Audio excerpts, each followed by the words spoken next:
les fossiles et la fossilisation. Mais premièrement, on va savoir qu'est-ce qu'un fossile. Les fossiles, ce sont les restes des êtres vivants qui sont été transformés en roche, ou un être vivant qui a été retrouvé dans la glace. Exemple, le mammouth qui a été retrouvé dans des glaciers. Les fossiles sont des restes ou des traces d'organismes tels que des coquilles ou des feuilles ou des graines ou même des organismes entiers qui vivaient à l'époque préhistorique.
Il y a deux types de fossilisation.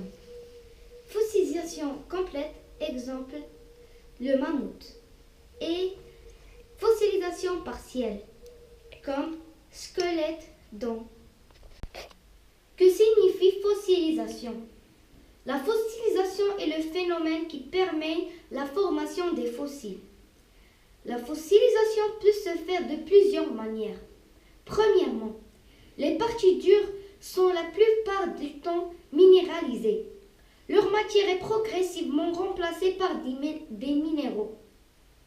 Deuxièmement, les parties molles se décomposent et sont rarement conservées. Troisièmement, lorsqu'une coquille est enfouie dans un sédiment, celle-ci peut être ultérieurement dissoute. Il laisse alors un espace libre qui sera comblé par des minéraux reconstituant la coquille.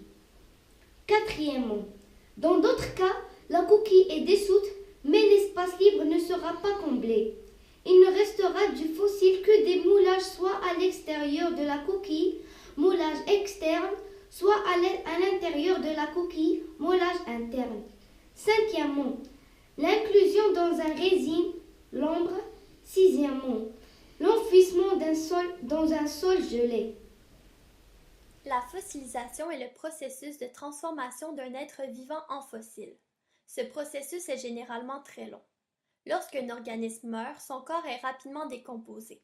Par contre, il se peut que les restes de cet organisme soient placés dans des conditions favorisant leur conservation. On parle alors de fossilisation. La fossilisation d'un être vivant se déroule en plusieurs étapes. Tout d'abord, il y a la mort de l'organisme vivant qui se dépose en surface de la lithosphère. Celui-ci est exposé à l'air libre ou bien se retrouve au fond de l'océan. Puis, les tissus plus mous de l'organisme se décomposent. Il reste alors les parties dures telles que les os, les arêtes, les écailles ou encore les dents. Ces restes sont vite recouverts de sédiments, ce qui évite la dispersion. Les sédiments qui s'accumulent sur les restes d'organismes durcissent et se transforment en roches sédimentaires où les restes de l'être vivant seront fossilisés. Où se trouvent donc les fossiles? Les fossiles se trouvent dans des roches sédimentaires. Comment se fait la découverte d'un fossile?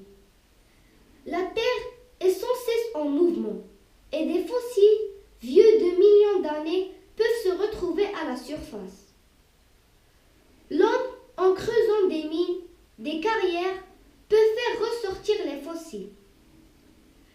Le premier fossile a été découvert en Chine, il y a 2000 ans.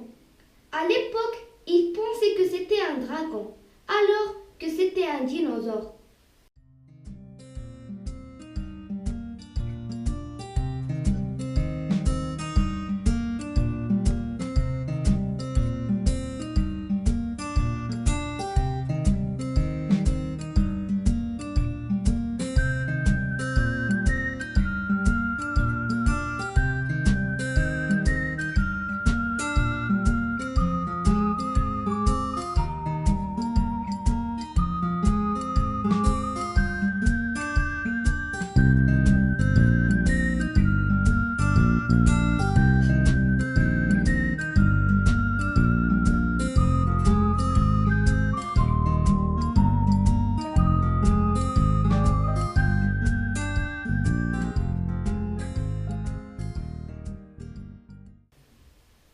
Il y a deux grands groupes de fossiles, fossiles stratigraphiques et fossiles de faciès. Fossiles stratigraphiques. Certains fossiles ne sont trouvés que dans quelques niveaux géologiques ou strates. Ils permettent d'identifier aisément ces niveaux, de les dater relativement les uns par rapport aux autres. Ce sont des fossiles stratigraphiques. Fossiles de faciès. Des fossiles sont connus depuis le primaire jusqu'à nos jours, dont des renseignements sur les conditions de vie de la zone où ils se trouvent. Ce sont des fossiles de faciès. L'intérêt des fossiles. Les fossiles permettent de reconstituer l'histoire de la vie au cours des temps géologiques. La science qui utilise les fossiles pour étudier la vie ancienne s'appelle la paléontologie. Pour finir, je vais vous montrer quelques échantillons de fossiles que je possède.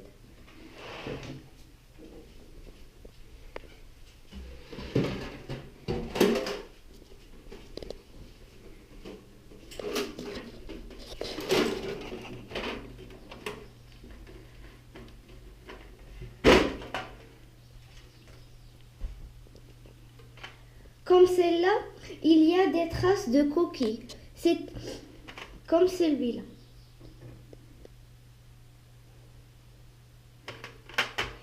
Et celle-là, ce sont des traces d'un animal marin.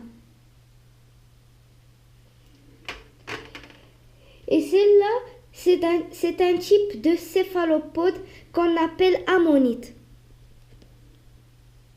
Il y a de grandes tailles et de petites tailles.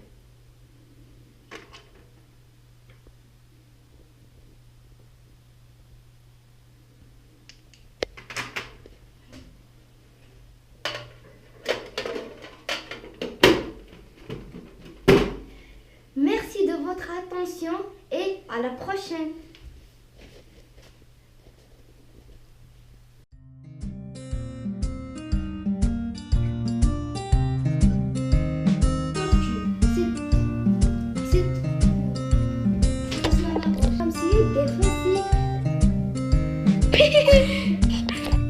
Non, ahí va.